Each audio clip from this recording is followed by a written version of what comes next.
Good afternoon, everyone, and welcome to the Huddersfield Literature Festival. My name's Michelle Hodgson. I'm the festival director, and it's lovely to see so many of you here in the room.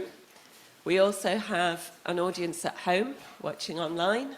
We're committed to hybrid events and making sure that our events are as accessible as possible to a wider range of people as possible. For those in the room, we're not expecting a fire drill, so if you do hear the alarm, please exit by the doors. I'm really excited about today's event. I used to work in publishing, but a long time ago in the 90s, so things have changed dramatically since then. And we have such a brilliant expert panel today to answer your questions and give you advice, agents and editors. I'm going to hand over to Adam Lowe, who works for People Press, locally in Leeds, and he will introduce the panel for you. Can I just also say that the Literature Festival keeps going because of your support, so please do take brochures away with you, hand them out to family and friends, take a look at what's coming up, and encourage people to attend, because it allows us to keep coming back each year and to grow stronger and bigger. So, with no further ado, please welcome Adam and our panel.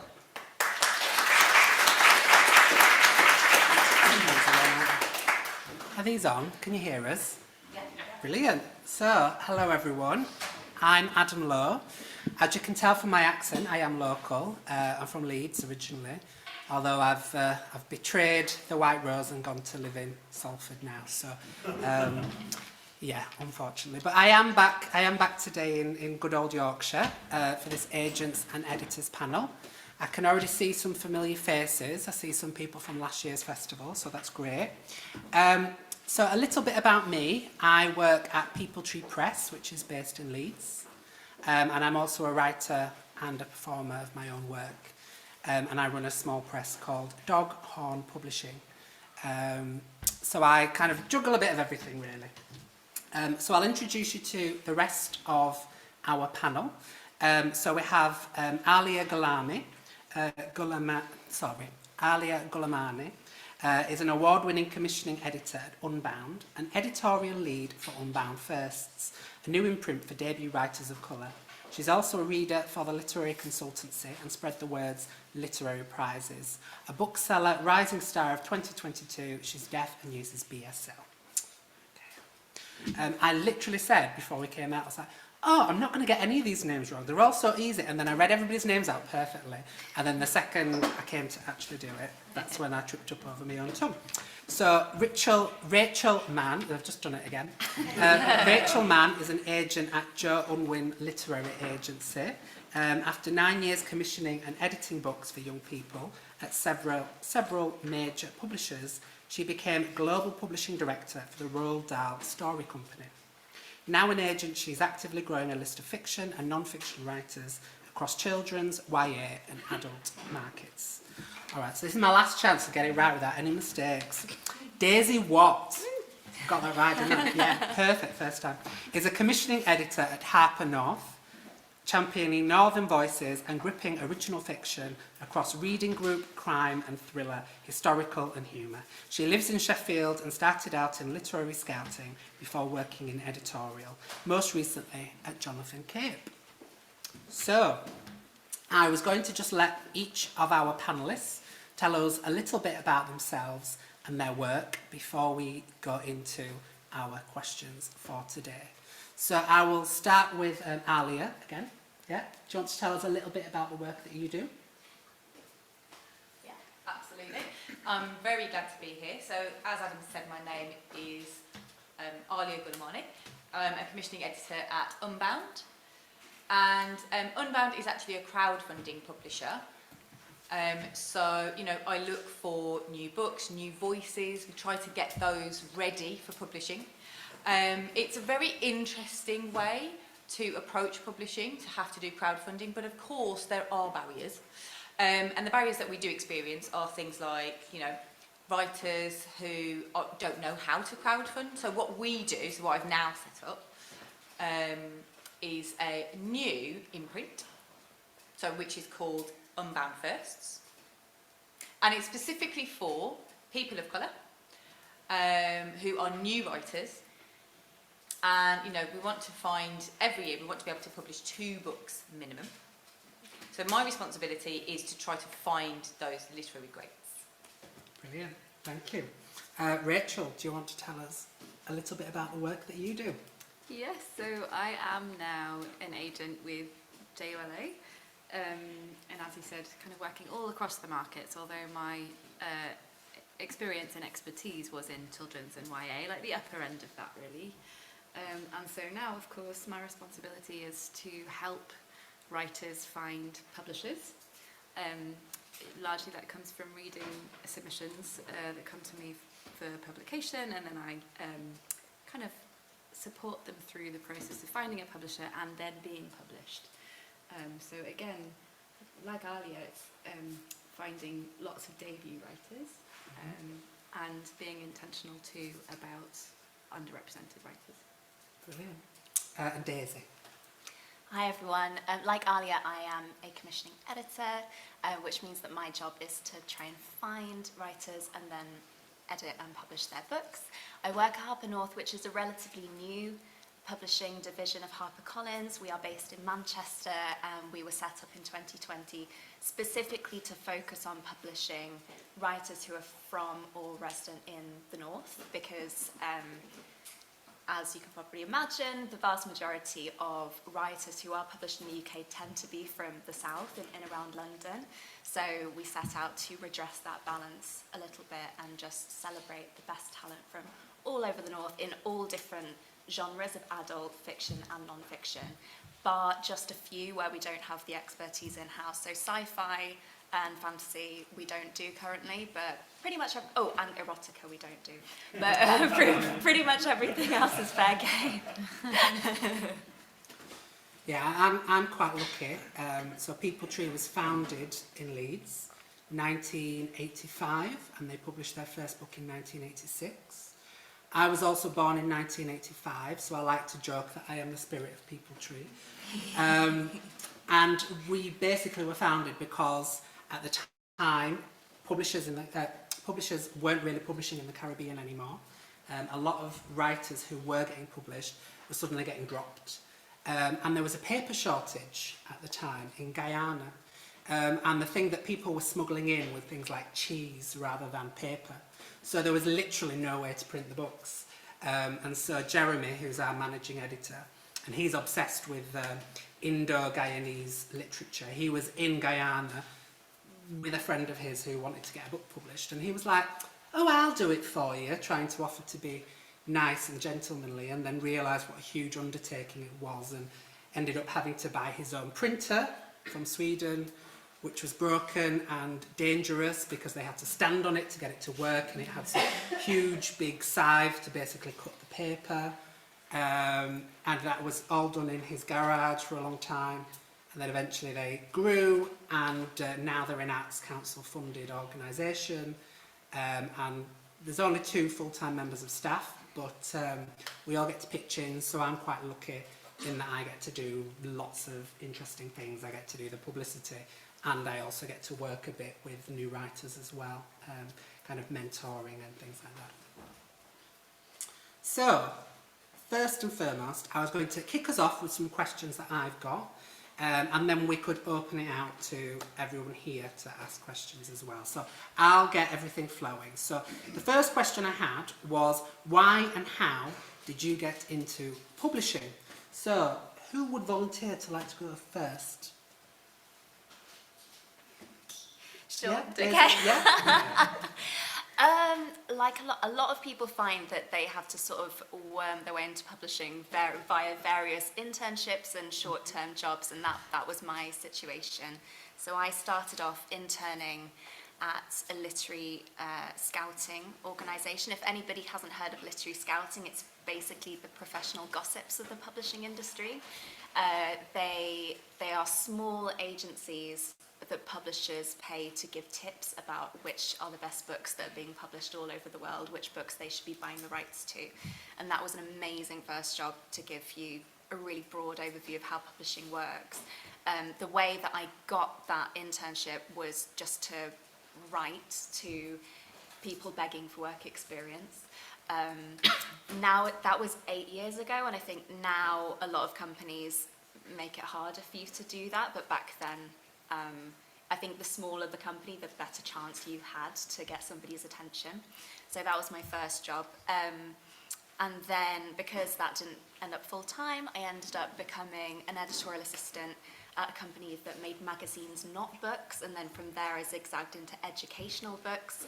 But my heart was really set on working in trade fiction, which is where I work now, because I wanted to work on the kinds of books that I enjoyed reading in my free time. So I sort of, over the course of probably 2 years, gradually zigzagged my way there. And the reason that I originally wanted to work in publishing is, like a lot of people, I just loved reading. Once I'd actually got into publishing, something that surprised me was that somebody, a really clever publisher, said to me, if you want to work in publishing, it should be because you love readers, not reading. Because you end up thinking much more objectively about not only how much you're enjoying a manuscript you're reading, but how you can package it, how you can sell it, who you're going to sell it to, and the who you're going to sell it to is the absolute most important thing to be interested in if you work in publishing. So that was a bit of a learning curve, but glad that I embarked on it. Who wants to go next? Aliya? Yeah. Yeah, sure. So I actually went to an event about 5 years ago, and I knew back then I wanted to work with writers. I knew that I wanted to find new writers, but I just didn't know how to get started. How on earth I would get into publishing, I had no idea. So I went to an event called Get a Job in Publishing. So I was like, okay, great. So it was a full-day event. There were loads and loads of workshops. I met so many different people from different departments. So there was design, editors, there were agents, there were all sorts of people there. And I really learned, the premise of publishing and how this works. And it gave me the opportunity to reflect upon my skill set and what I would be better at. So I started networking with people, you get nice tips of advice.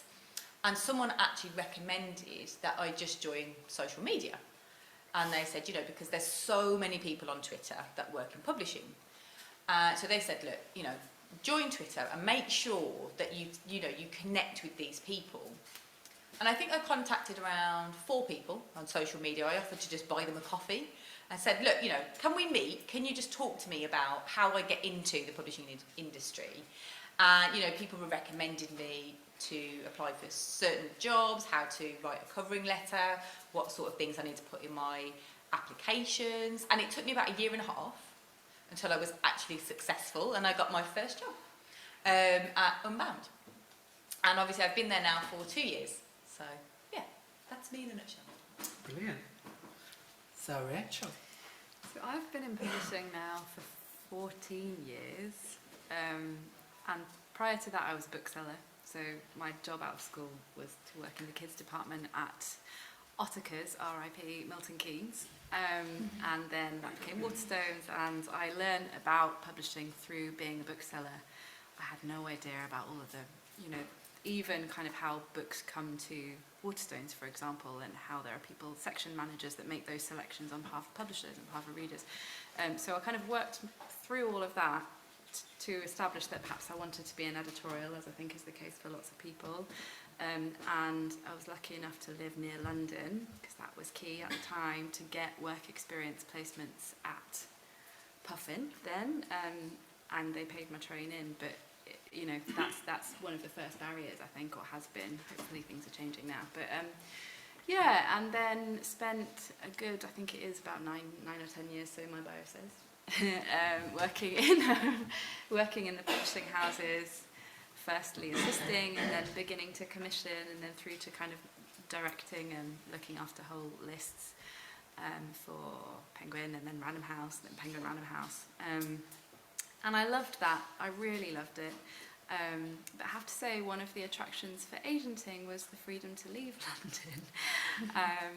And although again that's changing, and Daisy's here with Harper and as a chef. Agenting not only is actually more, I felt, about nurturing new writers rather than going to lots of meetings about, you know, what's happening where and the production side of it, although there's lots of the wonderful parts if you're in editorial in a publishing house too. But yeah, my job now is to really actually do lots of editorial development. So that was the kind of main thing that allowed me to move into agenting, was that area of expertise, let alone, you know, the knowledge of how books get published and perhaps what kind of manuscripts that are coming through in my submission box might appeal to publishers. So yeah, being in-house gave me, you know, a real understanding of how the industry works, but I feel particularly happy now to be passing that understanding on to writers at the very beginning of their careers. Yeah. Brilliant. So I'd always wanted to be a writer, as a lot of publishers do, and I figured, oh, the best way to be a writer is to just go and work in lots of writing-related industries. So I started writing for the Leeds Guide when I was about 19. RIP Leeds Guide. I used to write for Bent magazine, which was a free gay magazine that was in all the gay bars. And then I must have been 22, I think, when I started going into publishing.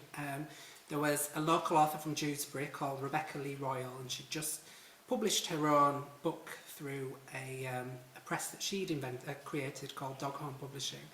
And I got in touch with her and I was like, oh, tell me everything that you know about publishing, because I'm thinking about maybe setting up my own press or doing my own literary magazine. And she was like, well, I'm moving out of publishing to go into writing full time, which should have been a red flag for me, but it wasn't. I was young and eager. And the next thing that I knew, I'd taken over Doghorn myself and set up a literary magazine called Polluto. And I was trying to publish 12 books a year, if not more. And I realised quite quickly that I wasn't getting to do as much of the writing as I wanted to do.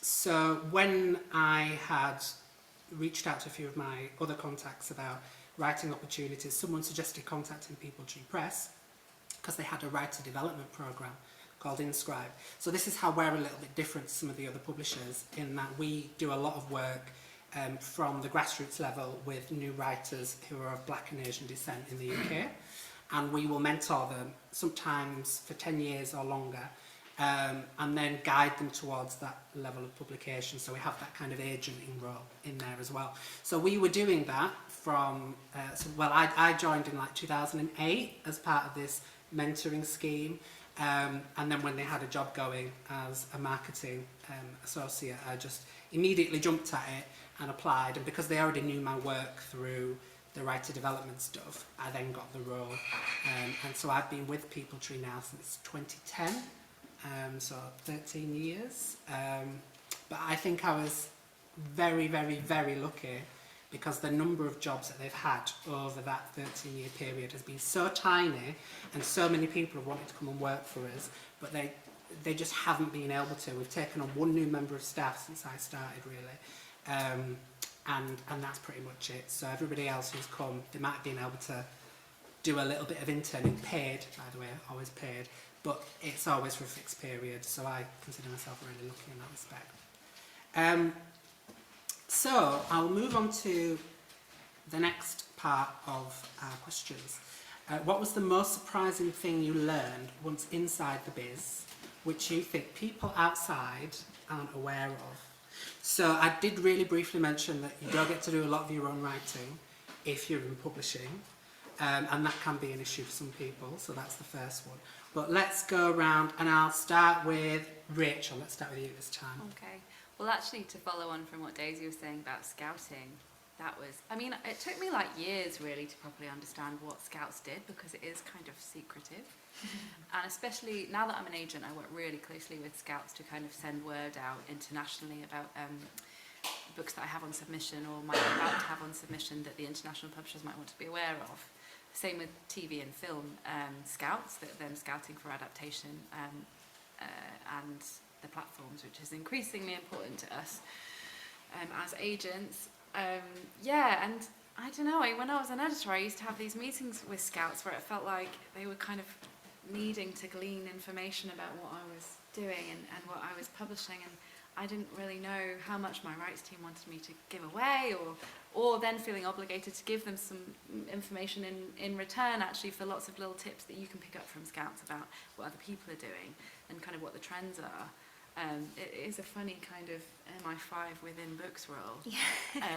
I don't envy them, because especially around the book fairs, which is another thing that people don't necessarily know about, which is these focal points in the publishing year where everyone gathers, London, Frankfurt, Bologna is the kids one, from across, normally publishing in the West, but increasingly, you know, there's Shanghai, and just as many global publishers and agents, TV and film people get together just to kind of do deals and have conversations and build relationships. And around the fairs, Scouts, they don't sleep, they probably don't eat, they're having to read absolutely everything that's flying about at these specific points in the calendar. So yeah, I couldn't do it myself, but this sort of layer of subterfuge within the books industry, I didn't know about, and kind of glamorous, I guess.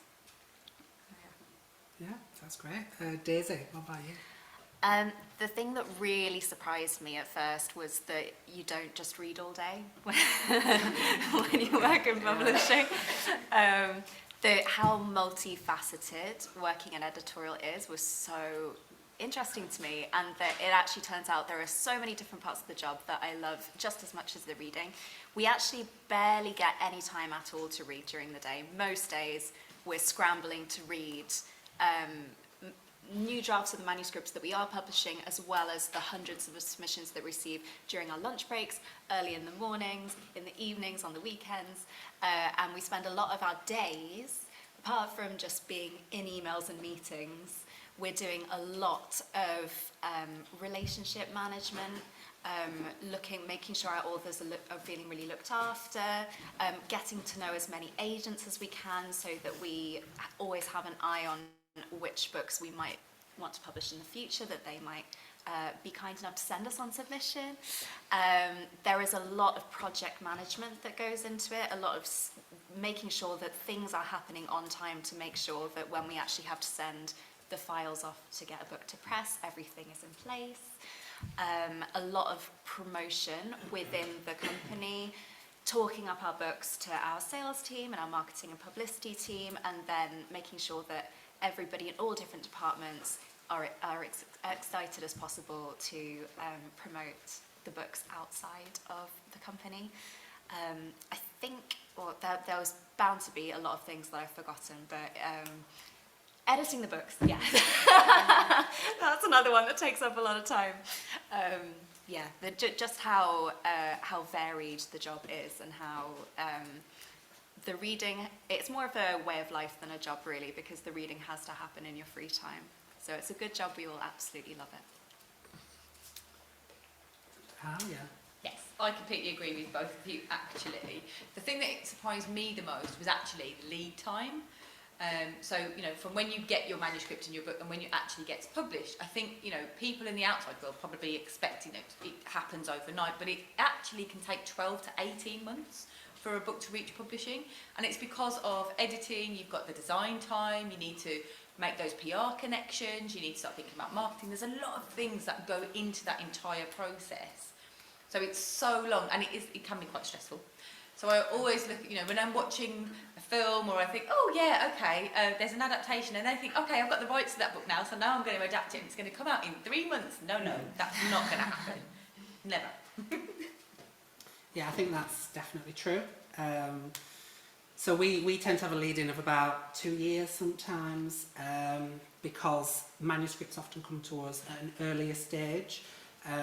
So, you know, we might end up working with someone for a long time before the manuscript's actually ready to even be published. In my case, obviously, I started going into publishing because I wanted to get published myself, and I've been with People Tree for 13 years. They're publishing my first book this year, so that's 13 years. It didn't take 13 years to edit the manuscript, don't worry. Basically, I got waylaid by all of the kind of the publishing and all the other things along the way. but it takes a really long time to kind of pull these things together, I think. And people are just not aware of that. And there's certain inbuilt delays into the trade, like, you know, books can get returned if they've been unsold within a certain length of time. So the sales that were actually reported today, actually in 3 months' time, those might change. Or at the end of the year, a lot of publishers, like, they'll return everything on the last day of the year, and you get back all the books that were unsold for that year. So the authors think that they've done great, and you're like, oh, actually, we sent some back. Some naughty booksellers, because they get a higher discount if they buy in a bigger order. So instead of buying the 3 copies that they know they're going to sell, they might order the 40 to get a bigger discount, and then just return 37 of them at the last minute. Doesn't happen that often, but it does happen sometimes. And so there's little things like that, and then your distributors also delaying when they're paying you. So you might be waiting 6 months for a book sale for the money to actually come to the publisher. People don't understand that. It takes a really long time. And that's why everything in publishing sometimes seems to take longer than people expect. Okay, so final one before we turn to the audience. How can people contact you or approach you, and that includes your organisation, if they want to, if they've got an idea? How do they go about doing that? We will start with Aliya again. So at Unbound, we are open for submissions all throughout the year, at any time. If you want to contact me directly, you can find my email address on our website. Or I'm easily contactable on social media. I'm very happy to be approached at any time.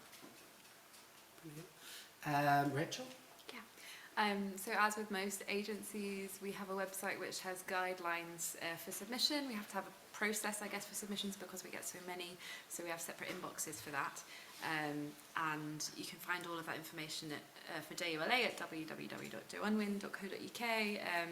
Also, as with other agents too, my own profile is listed on our website in terms of what it is that I'm interested in, what I might be particularly looking for, what I'm not looking for. That's all on there, and then you can go via the submissions guidelines to send stuff in, and it will make its way to me. Yeah. Brilliant. Daisy? The Harper North website is a great place to start. Again, we accept submissions via agents and unagented submissions as well. There are just certain times of the year where we close our submissions, and the Harper North Twitter account it's a good idea to follow that, just so you know when those periods are that it's closed. We have 2 separate email addresses you can email, one for submissions and one just to ask questions. And again, I'd say read the submissions guidelines. It's really easy to make little mistakes, but as long as you have all the information you need before you submit and you know that you're submitting to the right publisher, that's a really good first step. Yeah, and on the back of that, I would always say, before submitting to an agent or a publisher, look at all the other writers that they've actually got on their books and see if you can actually see yourself with those other authors. Do you fit into the kinds of things that that publisher is going to produce? And obviously you don't want to be producing stuff that is exactly the same either, because then that would be a bit of a conflict. So that's something that I always recommend that people do. You can always tell when people haven't done their research and they're just submitting blindly to every single organisation. At People Tree, we are usually open all the time. I think in our 36 years, we closed for about 3 months during lockdown, because everybody was dusting off their old manuscripts and sending them all in. And that's the only time that Jeremy has ever allowed himself to close submissions, because he's worried that he's going to miss out on gold. And he insists on reading every single submission himself. A lot of indie presses will tell you this. I do a lot of events with the Northern Fiction Alliance, which is all indie publishers, and they will all say that they do the reading on their weekends, on their time off, because they're just so busy doing everything else, because you're basically wearing 3 or 4 hats. But we are open most of the time. You can contact us with queries. We do give feedback. We are very good at that, and you don't need to have an agent. And we have a full page of submission guidelines that explain how to best go about submitting to us. So now that we've got to our little part of it, we're going to open it out to you guys and let's see what questions everybody in the audience has. Yeah, we've got a question here. Hi, I got told bring samples of my work to network and stuff. I was wondering if, Daisy, would you mind having a look? Because I'm from the north, so I feel like half the north would be best for me. Sure, yeah. Be happy to take that. So I'm going to Thank you very much.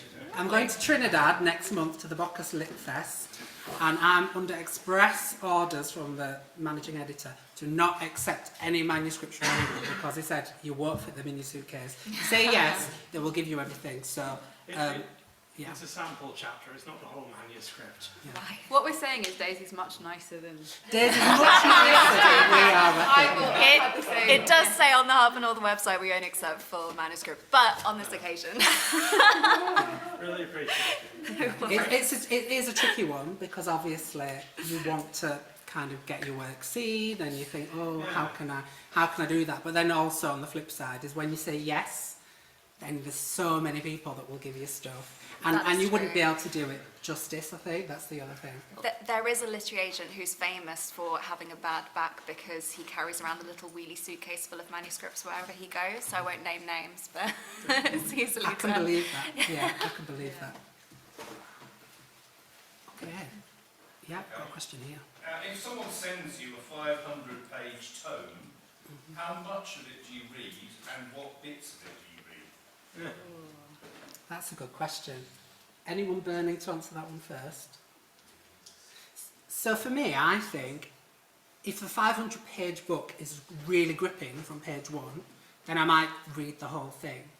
Obviously, if it's not, then I might give up after 10 pages or maybe even less. So it really does depend on the writer and the writing. Sometimes you might stick with it a little bit if you're familiar with the person's work and you trust that they know what they're doing. So you think, oh, well, it's taking a little while, but it'll get there eventually. But yeah, it is quite rare that I would read 500 pages of something that just came in blind where I didn't know the author, or unless it was really, really, really good. Just because it's a huge amount of time to dedicate, and obviously every time I'm reading submissions, it's less time for me to actually read for pleasure, so I don't often get to read the books that I want to read because I'm looking for new things. So you've always got to bear that in mind. But obviously different publishers will ask for different things. Some will say send us the whole manuscript. Some will say just send us a sample. I think we ask for the full manuscript now. I've got questions online as well. Got questions online as well? Oh, brilliant. Okay. People online, if you can't hear me, let me know in the chat. This is all very weird. Anyway, so the question that I have is, how does someone find the best balance in their admission cover letter? All of the advice from the agents as to how to write your submission says that your cover letter should sound confident but not cocky or pushy, and genuine but not needy or self-deprecating. Don't blow too much smoke up an agent's proverbial, but also make the submission personalised and show that you're researched them. It feels like such a minefield, especially when there's so much pressure to make a great first impression. That's from Lucy. Shall I take this one go, then? you go first, Rachel. Well, I don't know where that was quite specific advice that person had received. It is tricky and it must feel like a lot of pressure, but ultimately I think it's our job we are the professionals in scanning through to look for what it is that we might want in the submission itself. You are selling yourself. I think to be succinct as you can in terms of what the book is in that cover letter, because you also have the synopsis that does the job of really kind of explaining the plot or the proposal. So a brief synopsis, a little bio as to who you are, vitally, as has been said before, I think right at the top, why you're reaching out to that specific agent, what connection you found with them or you think your work might find with them. But I mean, we don't expect miracles, I have to say. Really what we're looking for is, I mean, I hate to say it in a kind of how to get published context, but what we're really looking for is that we think that your idea might be saleable for the market at this particular moment. I'm hardly ever applying to people with a kind of blanket judgment call on whether they're a good writer or not. I think the best thing that you can do actually is show some awareness or indicate some awareness of the fact that your book is a product in a marketplace, and we're the people helping get it to market. That's vital. But I mean, it must feel like a lot of boxes to tick, but I think be as confident as you can that you know your work, and then maybe just a little bit of that market context in terms of maybe like who it might be comparable to, or where you'd like to see it on the shelves. But yeah, I mean, it's a huge amount of pressure, and I would say don't worry so much that you're kind of paralysed into not doing it. Yes, I'd just like to add to that actually. So yes, it's absolutely important for writers to be aware of the marketplace, which is very true. A good example that somebody told me was, they said, if your book was on a table in Waterstones, for example, which other books would it be placed next to? Can you see your book there? And actually, which books do you think you would fit in with in terms of the marketplace? That's really important. So, which category would you fit into? And that just gives us a greater idea in terms of, okay, this might fit into our portfolio this way. So what I would recommend for writers to do is go out to bookshops, have a look at the types of books that are selling right now, what is popular out there, look at the marketplace, so when you sell your book, you're bringing that knowledge with you to say, look, this is where I see my book fitting in, and that just gives us a greater understanding of where you're aspiring to get to. Yeah, Daisy. The only thing I'd add to that, I completely agree with all of that. Don't put your entire synopsis into your pitch letter. Try and keep it as concise as you can. Some agents and publishers will ask you to enclose a full synopsis separately, but the aim of your pitch letter, as Rachel and Aliya said, is to entice people with the idea and to make it easy for them to understand that this is a book that belongs to a genre that is for fans of XYZ, but also special and unique because XYZ. Just boiling it down to the most concise version of expressing that is great for a first impression. Yeah, and I will say there's loads of articles and websites telling you how to write a cover letter, and people really, really agonise over the cover letter. But for me, the cover letter is probably the least important part of the submission, because actually, when you read the material, you're always going to read at least the first page, even if the cover letter was dreadful. That is the thing that's gonna grab you.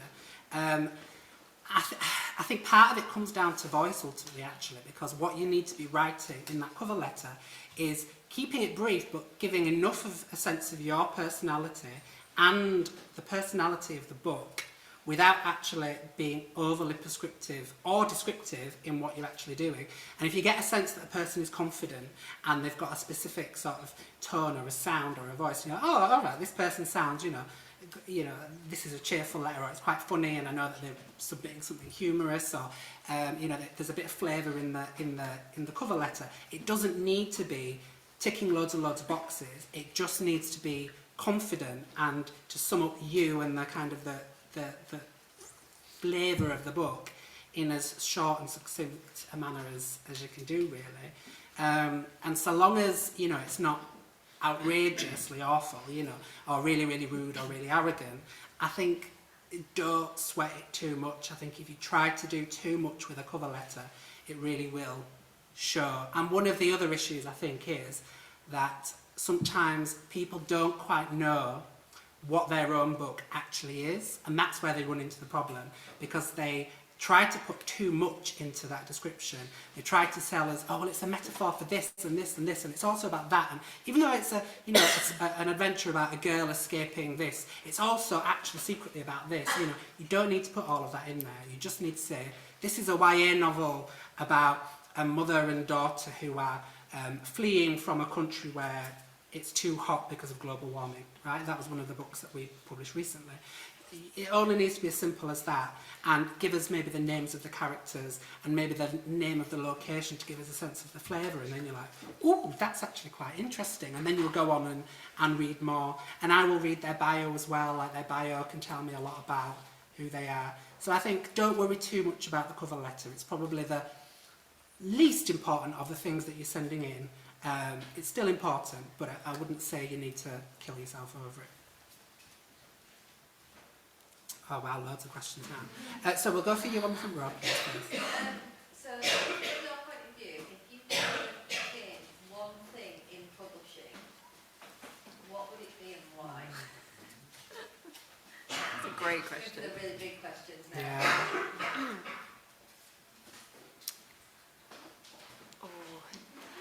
I think there's something about the submissions process that it might be helpful to make more widespread.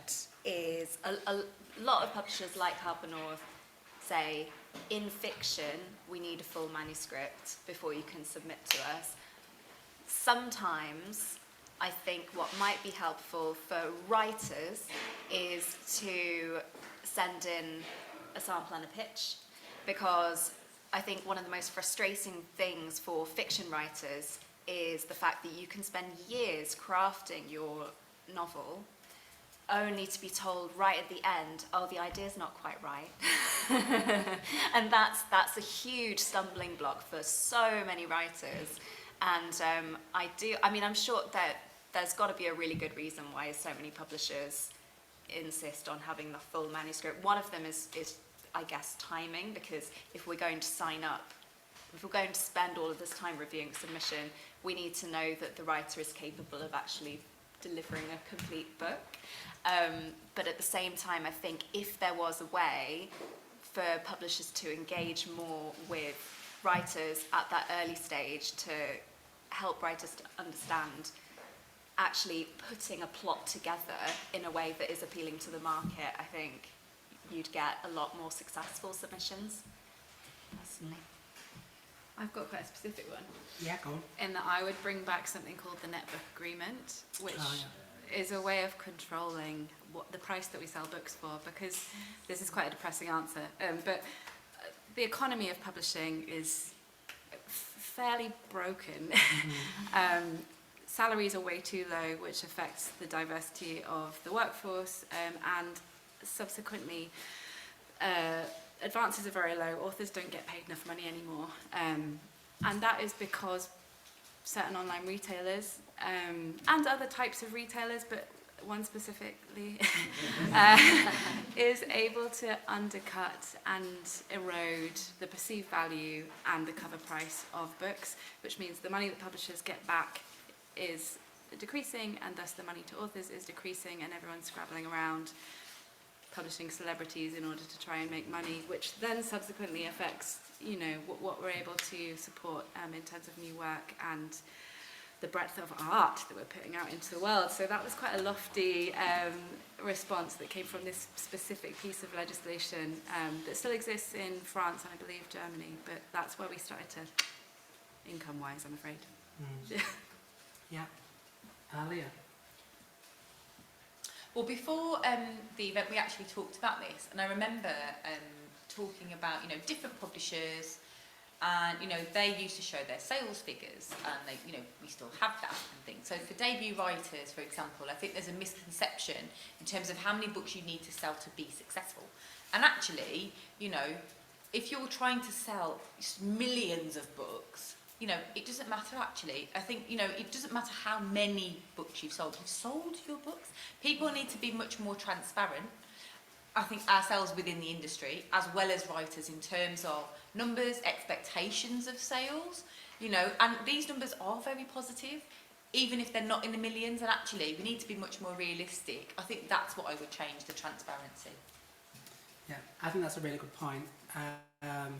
Yeah, so I raised that issue beforehand because it was literally something that we'd been discussing at work, in that publishers are quite shy about sharing their sales data. It's almost like they think that they've not sold enough compared to everybody else, so they don't want to say how little they've actually sold. But one of the things that came out of the American antitrust trial with Simon & Schuster was that they'd admitted that some books were selling like less than 12 copies.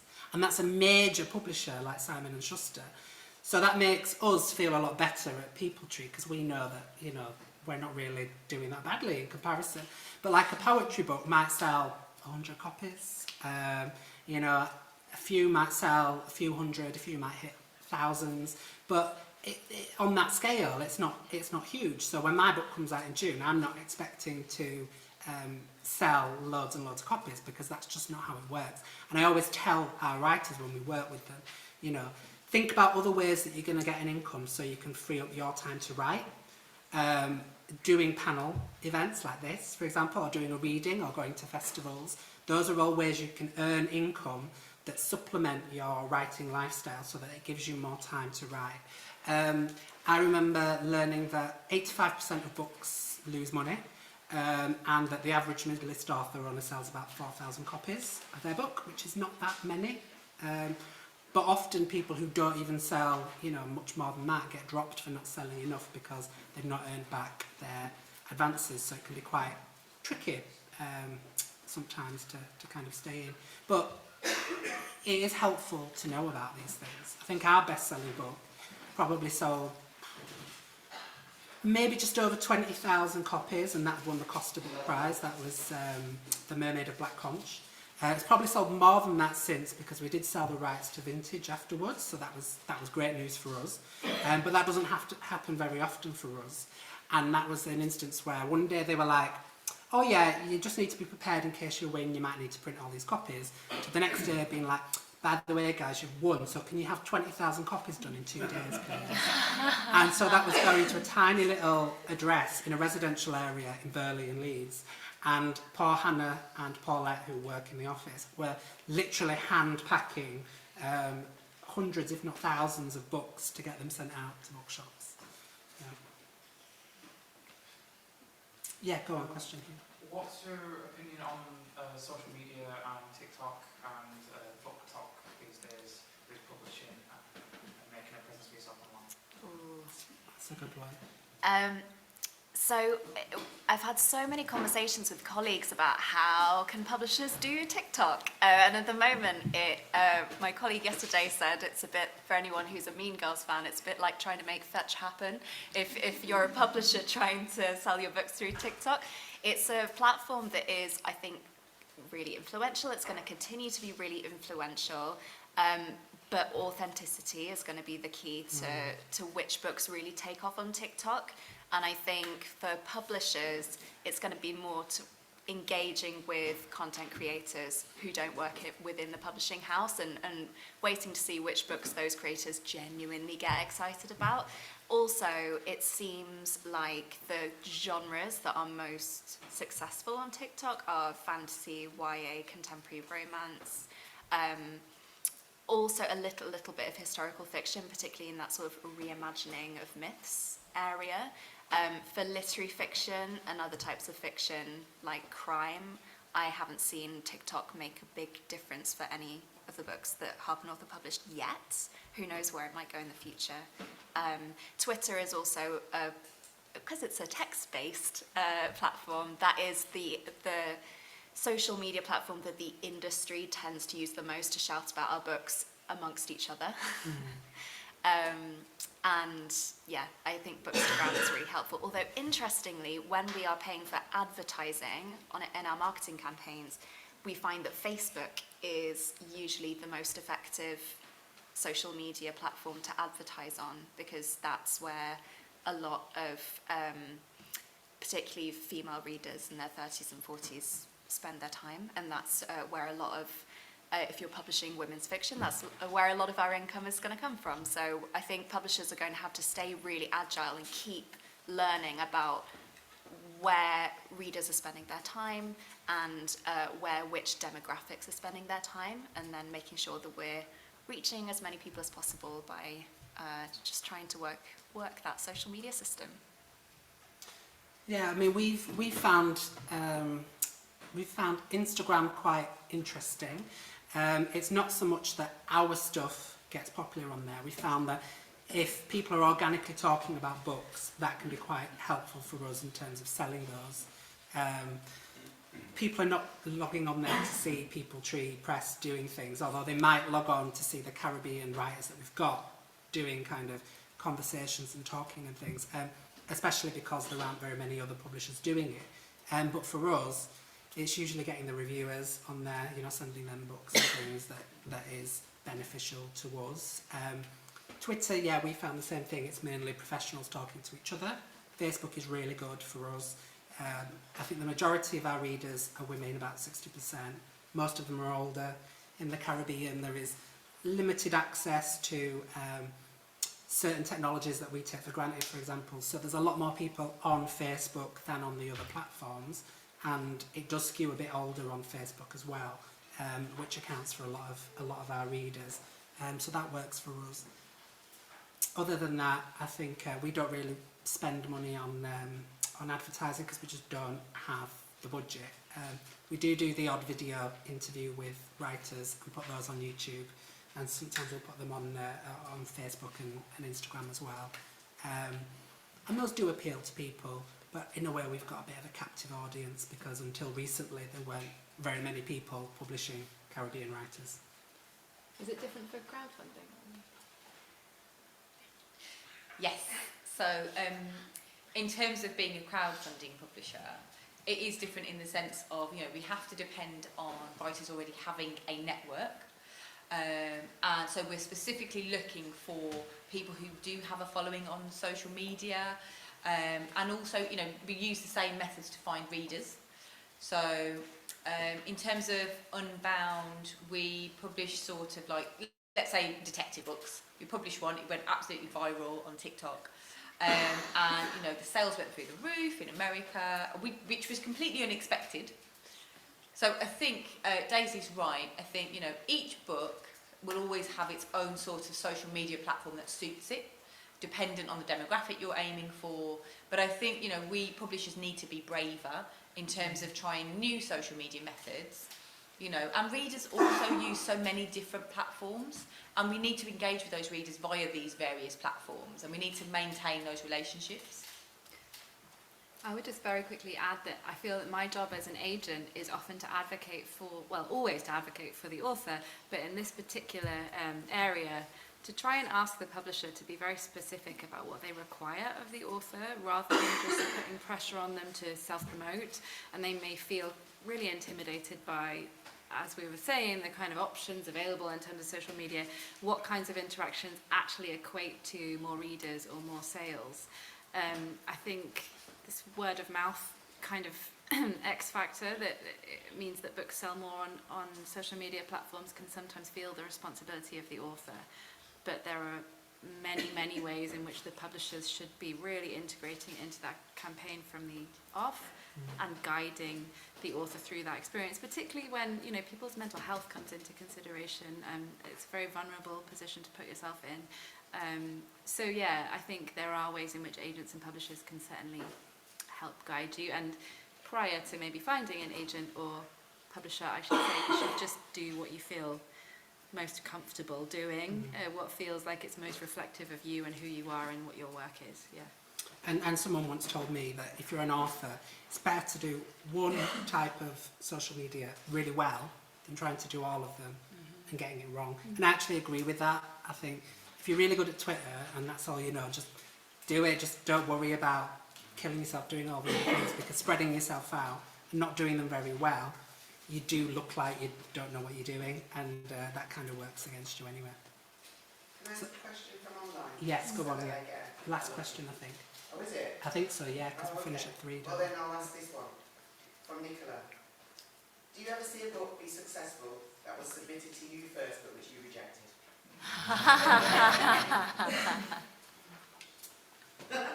No one's going to answer. So, I mean, as an agent, yes, all the time, but also as a publisher, I think the worst situation is when you've been in a kind of a bidding war, either with other agents as an agent, or particularly this is how it works in publishing, agents get auctions going and then publishers bid for them. And when I know the feeling of both losing a potential client to another agent, and losing a potential book to another publisher. And because this industry relies, and I would say exploits, people's passion for literature sometimes, it can be really heartbreaking. But yeah, that you know, and then you go on to see that it sold 50,000 copies. But it is exactly that passion that is the reason that we're in the industry in the first place. So you have to just try and suck it up and move on.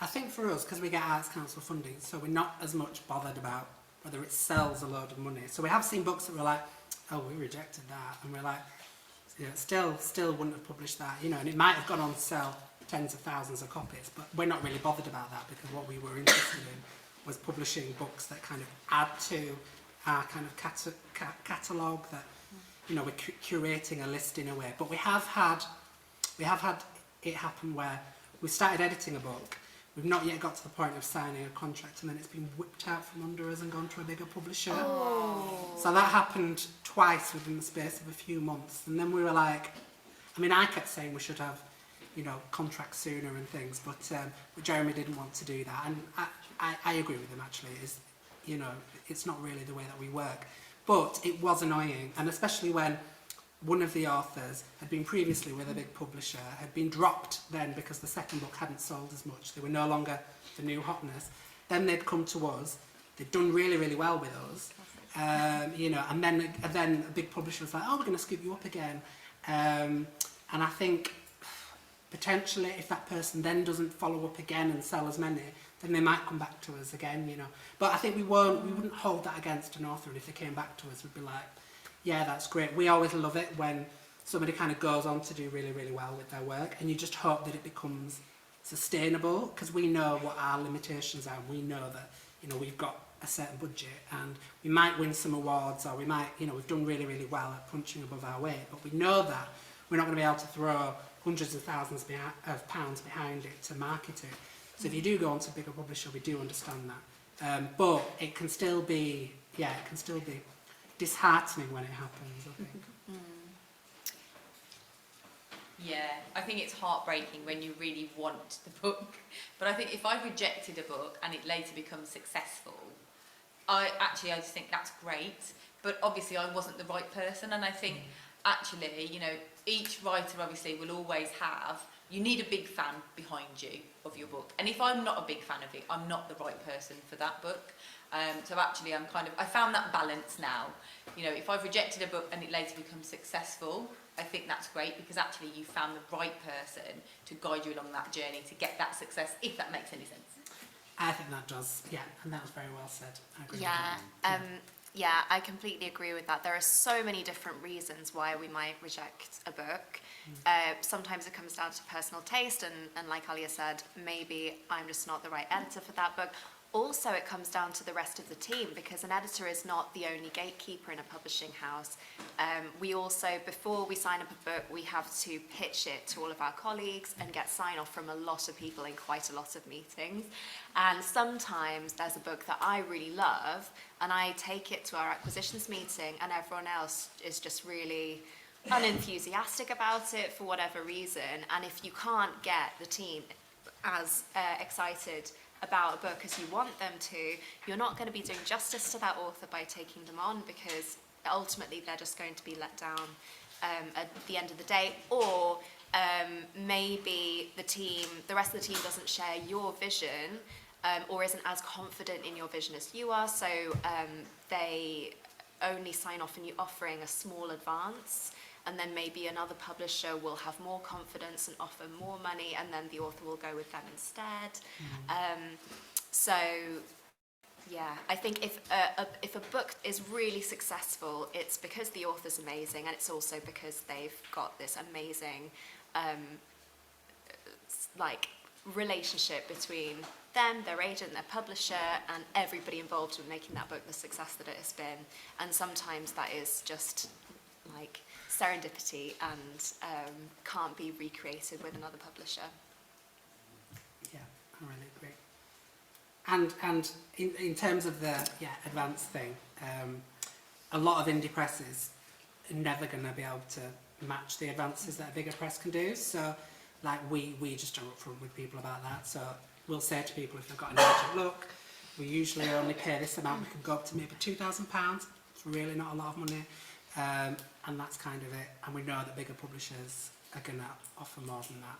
So I think also you do have to decide, when it comes to your own book, what is the right fit for you. You need to be really, really clear about what you want. You'll get a different experience coming with a smaller publisher because you're probably going to get to know everybody on the team. You might have more input into your cover and things, but obviously you're also not going to get the same big push behind you. So it's really important for writers as well to know what they're getting into when they go into it. Sometimes the most money isn't necessarily going to mean that you get the best fit for your book or the best deal for you. And I think that brings us up to the end.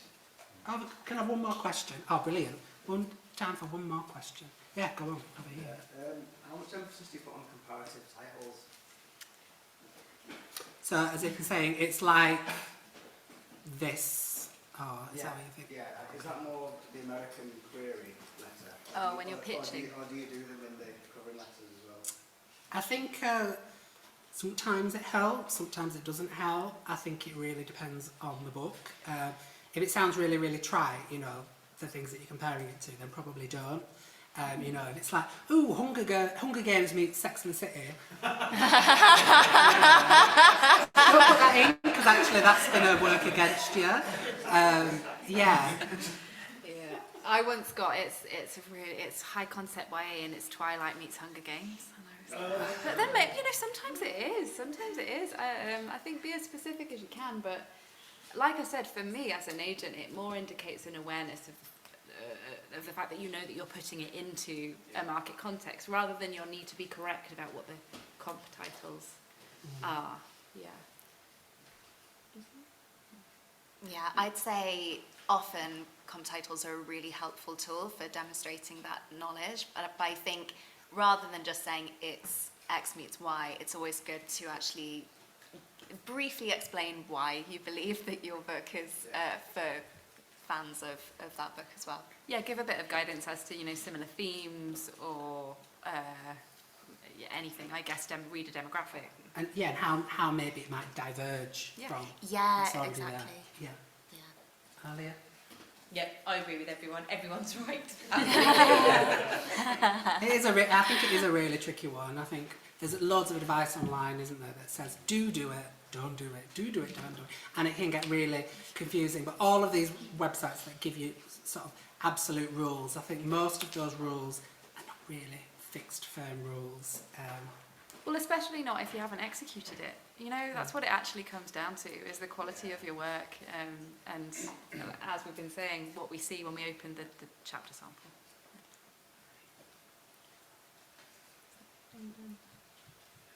Yeah, go on. Yeah.